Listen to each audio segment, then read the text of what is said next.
Hey guys, welcome back to my channel. நீங்கள் இப்போ தான் ஃபர்ஸ்ட் டைம் என்ன பார்க்குறீங்கன்னா நான் உங்கள் ஜிமிக்கி பொண்ணு பிரியா. மறக்காமல் என்னோட சேனலில் சப்ஸ்கிரைப் பண்ணிக்கோங்க.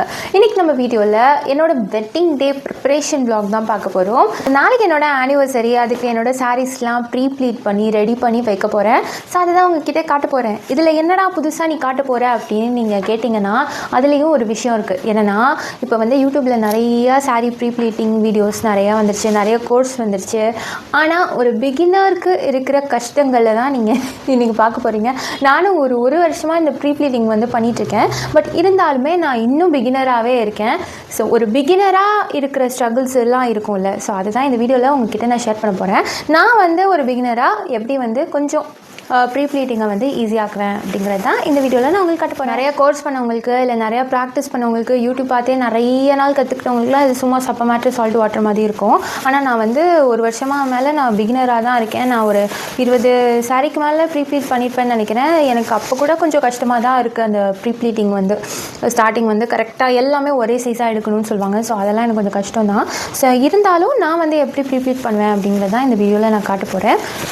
சின்ன சின்ன ஹேக்ஸ் வந்து உங்களுக்கு ரொம்பவே யூஸ்ஃபுல்லாக இருக்கும் நம்பி இந்த வீடியோவை நான் ஷூட் பண்ணிகிட்ருக்கேன். ஸோ அது போக நாளைக்கு என்னோட ஆனிவர்சரிங்கிறதுனால நான் வந்து பயங்கர எந்துவாக சுற்றிட்டுருப்பேன் அந்த ப்ரீவியஸ் டே.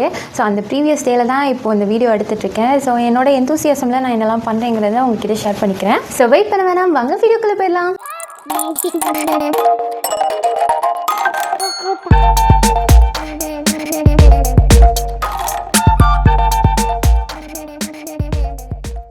ஸோ இதுதான் நான் கட்ட போகிற அந்த சாரீ. ஸோ அதை நான் எடுத்து வச்சுருக்கேன். இதில் பார்த்தீங்கன்னா இந்த சைட் பார்டர் வந்து நல்லா பெருசாக கொடுத்துருக்காங்க, இன்னொரு சைட் பார்டர் வந்து குட்டியாக இருக்குது. ஸோ இந்த சாரியோட அமைப்பு இதுதான். இனிமேல் நான் தேவையில்லை, இந்த சாரியை ஜூம் பண்ணால் போதும்ல. நான் ஃபர்ஸ்ட் இந்த சாரியோட முதல் ஃப்ளீட்ஸ் எடுத்துக்கிறேன். இதை கரெக்டாக ஸ்ப்ளிட் பண்ணி எடுத்து நம்ம பின் பண்ணிக்கணும். இதை நான் எப்படி செக் பண்ணுவேன்னா பேக் சைடில் தான் செக் பண்ணுவேன். ஒரே மாதிரி இருக்கணும். ஒன்று உள்ளே ஒன்று வெளியே அப்படி இருந்துச்சுன்னா நம்ம பேக் சைட்லேயே நம்ம சரி பண்ணிடலாம். இது மாதிரி எல்லாமே ஒரே சைஸாக எடுத்துக்கணும். இது மாதிரி எடுத்துகிட்டு ஃபர்ஸ்ட் பின் நான் குத்திக்கிறேன். ஸோ ஒரு மேஜர் டாஸ்க் முடிஞ்சிருச்சு. இப்போ நான் அடுத்த ஃப்ளீட்ஸ் எப்படி எடுப்பேன் அப்படின்னா இந்த மாதிரி பெட்டுக்கு அடியில் சொருகி வச்சுருவேன்.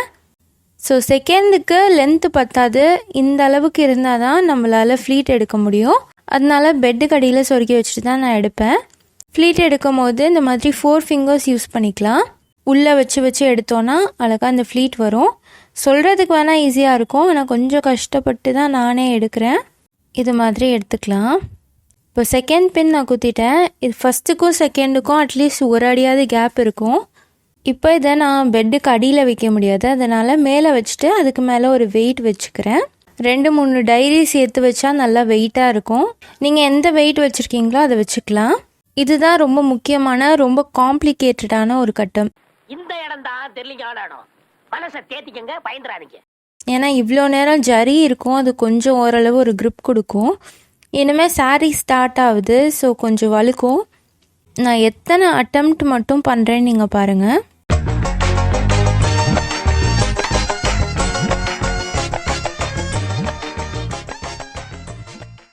எயித் அட்டெம்ப்டில் தான் நான் வந்து பின்னே பண்ணியிருக்கேன். இப்போ நம்மளுக்கு ஓரளவு லென்த்து கிடச்சிரும். அதை நம்ம ஷோல்டர்லேயே பின் பண்ணிவிட்டு ஈஸியாக எடுத்துடலாம். ஷோல்டரில் வச்சு பண்ணுறது ஓரளவு கொஞ்சம் ஈஸியாக இருக்கும். இப்போ பார்த்தீங்கன்னா இந்த லென்த்து என்னோடய ஷோல்டர்லேருந்து கீழே வரைக்கும் கரெக்டாக இருக்குது. ஸோ இதை நான் வந்து ஒரு பின் பண்ணிக்கிறேன். இது வரைக்கும் நம்ம பின் பண்ணியாச்சு.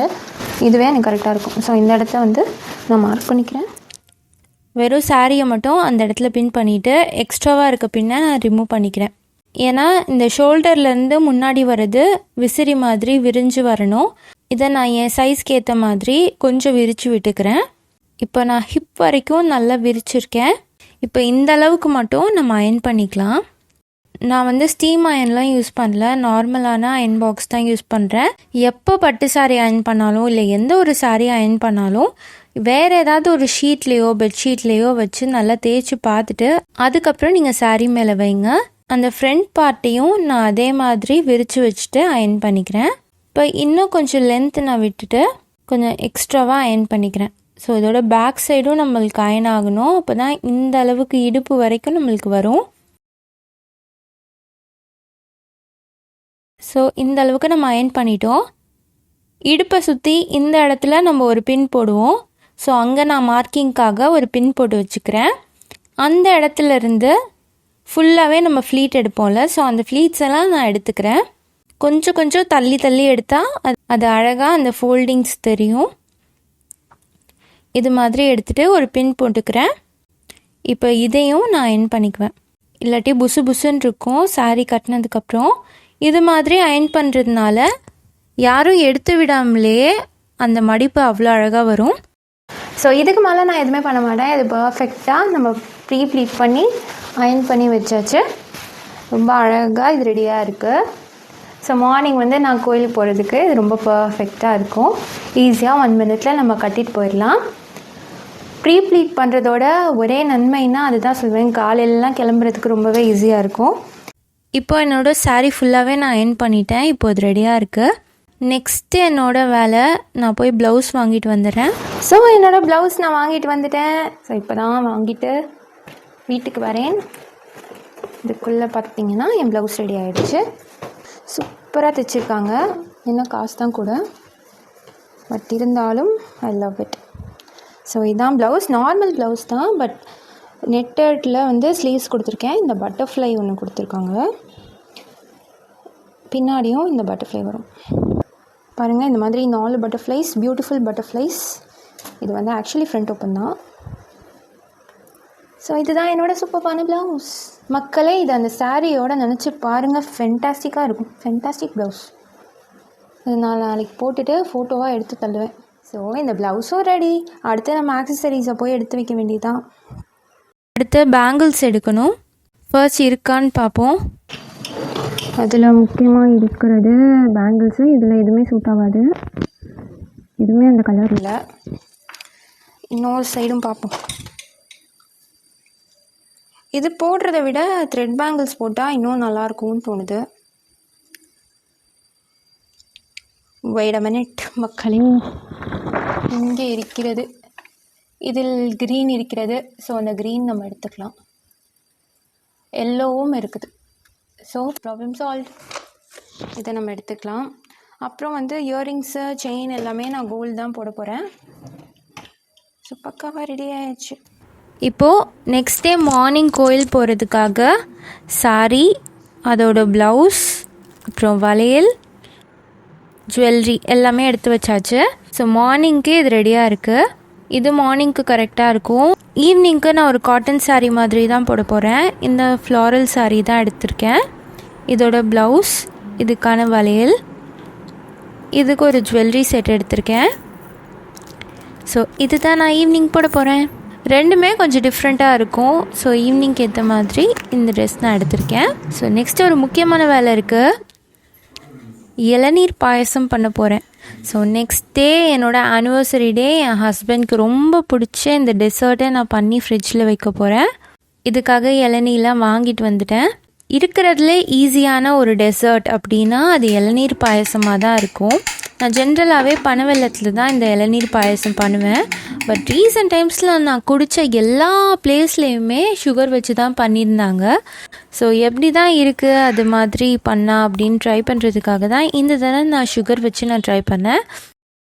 இப்போது இந்த இளநீர் பாயசம் ரெடி ஆகிடுச்சு.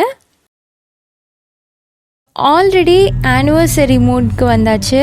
ஸோ நைட் குக்கிங்லாம் கிடையாது, அப்படியே ஜாலியாக வெளியே போகலான்னு நாங்கள் கிளம்பிட்டோம். நைட் வெளியே தான் டின்னர். எங்கே போகிறோன்னு பார்த்தீங்கன்னா மணப்பாக்கத்தில் இருக்க சந்திருப்திக்கு தான் போனோம். ஃபர்ஸ்ட் டைம் இந்த ரெஸ்டாரண்ட் ட்ரை பண்ணோம். ஆம்பியன்ஸ் வந்து நார்மல் ஃபேமிலி ரெஸ்டாரண்ட் மாதிரி நல்லா இருந்தது. இது பக்கா north Indian style veg hotel. அதனால இதில் சவுத் இண்டியன் டிஷ்ஷஸ்லாம் இருக்காது. இந்த தோசை, இட்லி, பூரி அந்த மாதிரிலாம் இருக்காது. ஃபுல்லாகவே நான் ஃபுல்கா, அப்புறம் நார்த் இண்டியன் புலாவ் அந்த மாதிரி தான் வச்சுருப்பாங்க. நார்த் இண்டியன் டிஷ்ஷஸ் ட்ரை பண்ணணும்னு நினைக்கிறவங்களுக்கு இந்த இடம் ரொம்பவே நல்லாயிருக்கும். ஃபர்ஸ்ட் ஒரு மஷ்ரூம் சூப் வாங்கினோம். அப்புறம் பாட்டி பன்னீர்னு ஒரு ஸ்டார்டர் வாங்கினோம். ரெண்டுமே ரொம்பவே அல்டிமேட்டாக இருந்துச்சு. எனக்கு ரொம்ப ரொம்ப பிடிச்சிருந்துச்சு. அந்த பாட்டி பன்னீரில் வந்து 2 பன்னீருக்கு நடுவில் சீஸ் வச்சு ரொம்ப சூப்பராக கொடுத்துருந்தாங்க. ரொம்பவே நல்லா இருந்தது. இவங்க 2 பேரும் பண்ணுற அலப்பறை இருக்குது பாருங்கள்.